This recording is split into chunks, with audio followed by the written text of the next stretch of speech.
আসসালামু আলাইকুম। হুয়াওয়ে থেকে সেপারেট হওয়ার পর যখন থেকে কিনা অনার একটা ইন্ডিপেন্ডেন্ট ব্র্যান্ড হিসাবে কাজ করা শুরু করলো, ইন্ডিয়ান মার্কেটে, গ্লোবাল মার্কেটে এন্ড বাংলাদেশের মধ্যে অফিসিয়ালিও আসলো এন্ড কয়েকটা ফোনও লঞ্চ করলো। ঠিক তখনই আমার মতো আরো হুয়াওয়ে প্রেমিক যারা কিনা অনারের উপর অনেক আশা করেছিল, তাদের এক্সপেকটেশন এই জায়গায় ছিল। বাট অনার 90 নিয়ে যেই ধরনের প্রাইস নিয়ে যত ঝামেলা হইলো এন্ড যে জিনিস ডেলিভার করতেছে অনার অ্যাকচুয়ালি, সেখানে এক্সপেকটেশন অনুযায়ী এই জিনিসটা ডেলিভার করতে পারছে এই পর্যায়ে জিনিসপত্র। অ্যাকচুয়ালি তারা কোন ধরনের ইউজার বেসকে টার্গেট করতে চাইতেছে এটা নিয়ে তারা কনফিউজড। তারা ডিরেক্টলি স্যামসাং এর সাথে কম্পিট করতেছে এন্ড স্যামসাং এর থেকেও পারলে 4-5 হাজার টাকা বেশি দাম বাড়িয়ে বিক্রি করতেছে। বাট ভুলে যাইতেছে যে তাদের হারানো ওই জৌলুস আর এখনকার সময় নাই।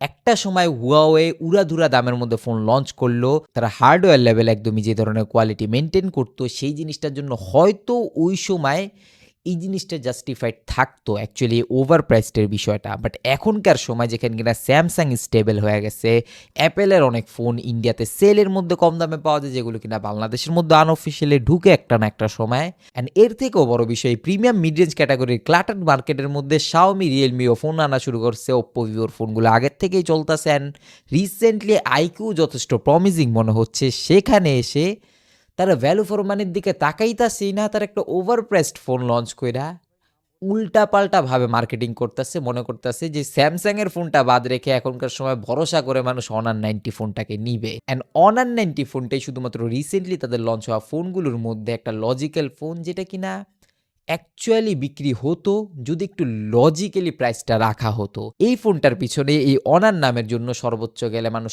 38,000 টাকা পর্যন্ত পেমেন্ট করতে পারবে। বাট সর্বনিম্ন দামে এখনকার সময় বাংলাদেশের মধ্যে পাওয়া যাচ্ছে প্রায় কয়েক মাস পার হয়ে যাওয়ার পরও 45,000 টাকায়, যেটা কিনা মোটেও জাস্টিফাইড করে না এই ফোনটা অ্যাকচুয়ালি। অ্যান্ড এই প্রাইস ট্যাগটা এখনকার সময় কেনই বা জাস্টিফাই করে না, এটার স্পেসিফিকেশনের দিকে তাকালে বুঝতে পারা যায়। 6.7 ইঞ্চের একটা অ্যামোলেড প্যানেল, যেটা একটা 120 হার্জ রিফ্রেশ রেট নিয়ে আসে না, অবভিয়াসলি এটাই থাকার কথা। কার্ভড একটা অ্যামোলেড প্যানেল ডিসপ্লে, যেটা একটা সময় ওয়াও ব্যাপার থাকলো, এখনকার সময় বাজেট ফোনের মধ্যে আইসা পড়ছে।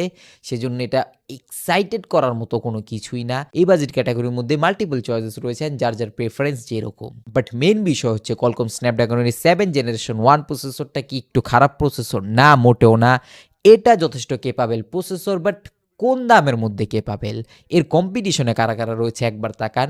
গ্যালাক্সি S21 FE ফোনটা এত পুরনো ফোন হওয়ার পরেও ওটা 40,000-এ পাওয়া যাচ্ছে। 40,000-এও কলকমের ভেরিয়েন্ট দিয়ে যে ফোনটা পাওয়া যাচ্ছে S21 FE, সেটা এনি ডে এই ফোনটার থেকে আরো বেশি পরিমাণে লজিক্যাল ডিল অ্যান্ড 5,000 টাকা কমে পাওয়া যাচ্ছে ওই ফোনটা। শুধুমাত্র এটাই না, ইয়াং জেনারেশনদের টার্গেট করে তো এই ফোনটাকে লঞ্চ করা। সেখানে এই কম্পিটিশনে রয়েছে আইকুনিও 7 প্রো, এক্সাক্ট প্রায় সিমিলার দামের মধ্যে একটা ফ্ল্যাগশিপ প্রসেসর নিয়ে আসে। পূর্বে যারা কিনা OnePlus এর ইউজার রয়েছে তারা অনেকেই আইকুতে শিফট হয়ে যেতেছে জাস্ট বিকজ অফ নিজের বাজেটের একটা বেস্ট ভ্যালু ডিল পাওয়ার কারণে। অ্যান্ড অ্যাজ ইউজুয়াল জিনিস স্পেকে দেখানোর জন্য এই বাজেট বিবেচনা অন্য যারা দিতেছে সেই জিনিসটা এখানেও রয়েছে। 200 মেগাপিক্সেলের একটা ক্যামেরা, যেটা কিনা শাওমি, রিয়েলমিও প্রোভাইড করতেছে এখনকার সময়।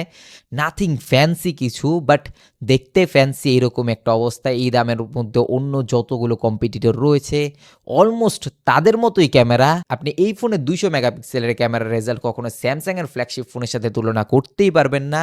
এনি ডে এই জিনিসটা যে বাজেট ফোনের মধ্যে ইউজ করা হয়েছে ওটা ফিল করাবেই। সেটা ইমেজ প্রসেসিং, এক্সপোজার ব্যালেন্সিং এর যে বিষয়টা অ্যান্ড ডায়নামিক রেঞ্জের মধ্যে সবচাইতে বেশি দুর্বলতা হিসাবে লক্ষ্য করা যায় এই ক্যাটাগরির ফোনগুলোর মধ্যে অ্যাকচুয়ালি। বাদ বাকি এই প্রসেসরটা কেপাবেল অ্যান্ড এই দামের মধ্যে 4K তে ভিডিও রেকর্ডিং এর সাপোর্ট দিতেই হতো। অ্যান্ড এই জিনিসটা এখানেও রয়েছে। 1080p 60 fps পর্যন্ত ভিডিও শুট করতে পারবেন। 50 মেগাপিক্সেলের একটা সেলফি ক্যামেরা রয়েছে অ্যান্ড ওটাতেও 4K রেকর্ডিং এর সাপোর্ট রয়েছে। 5000 মিলিঅ্যাম্পিয়ারের একটা অ্যাজ ইউজুয়াল ব্যাটারি রয়েছে অ্যান্ড 66 ওয়াটের ফাস্ট চার্জিং এর সাপোর্ট এই ফোনটার মধ্যে রয়েছে, যেটা নিয়ে কমপ্লেন করার মতো অ্যাকচুয়ালি কোনো বিষয় না। বাট মেন কমপ্লেন করার বিষয়টাই হয়ে আসে দামের ক্ষেত্রে। ইন্ডিয়ান মার্কেটের মধ্যে এটা ওভার প্রাইসড হিসাবে বিক্রি হইতেছে অ্যান্ড ওখানে চলেই না খুব বেশি একটা। বাংলাদেশের মার্কেটও খুব বেশি একটা চলার কথা না।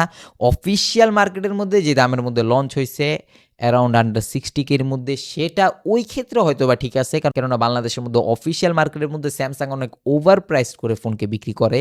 অ্যান্ড ওপ্পো, ভিভোর ক্ষেত্রেও প্রায় সিমিলার বিষয়। সেই ক্ষেত্রে অনারের যেহেতু খুব বেশি একটা খরচ বাংলাদেশের মধ্যে নাই, যেহেতু শোরুমস তারা বিল্ড করেনি অত বেশি একটা, সেজন্য তারা এই দামটা রাখতে পারছে। স্যামসাং, ওপ্পো, ভিভো তারা রাখতে পারে না চাইলেও অনেক সময়, তাদের যে পরিমাণ খরচ অ্যাকচুয়ালি বাংলাদেশের মধ্যে। কিন্তু যেখানে আনঅফিসিয়াল মার্কেটের মধ্যে এর থেকে আরো বেটার চয়েসেস রয়েছে, সেখানে আমি এই ফোনটাকে কেনই বা রেকমেন্ড করব এখনকার বাজার বিবেচনায়, যেখানে কিনা আমরা একটা ফোন থেকে বেস্ট পসিবল ভ্যালুটা চাই এবং দাম বিবেচনায় সবচেয়ে পাওয়ারফুল ফোনটাই যেখানে আমরা চাই, সেখানে এই ফোনটা চাইলেও রেকমেন্ড করা যায় না এই দামের মধ্যে অ্যাকচুয়ালি। বাদবাকি আপনাদের অ্যাকচুয়ালি কি মতামত, এই অনার কি গ্লোবালি কিংবা বাংলাদেশের মধ্যে কামব্যাক করতে পারবো কিনা আদৌ, এন্ড তারা অ্যাকচুয়ালি যে দামের মধ্যে ফোন লঞ্চ করতেছে এই দামের মধ্যে আদৌ কি তারা ফোন বিক্রি করতে পারবো কিনা, এটা নিয়ে একটা সন্দেহ রয়েছে। নিচে কমেন্ট বক্সে আপনাদের মতামত জানার অপেক্ষায় থাকলাম। নিচে সাবস্ক্রাইব বাটন যদি সাদা থাকে ম্যাক্সিমাম টাইমে আপনারা ক্লিক করেন না, এই জন্য বারবারই বলতে হয় এক ক্লিকে কালো করে বেল আইকনটা গিয়ে অল করে দিন। I'll catch you guys in the next video.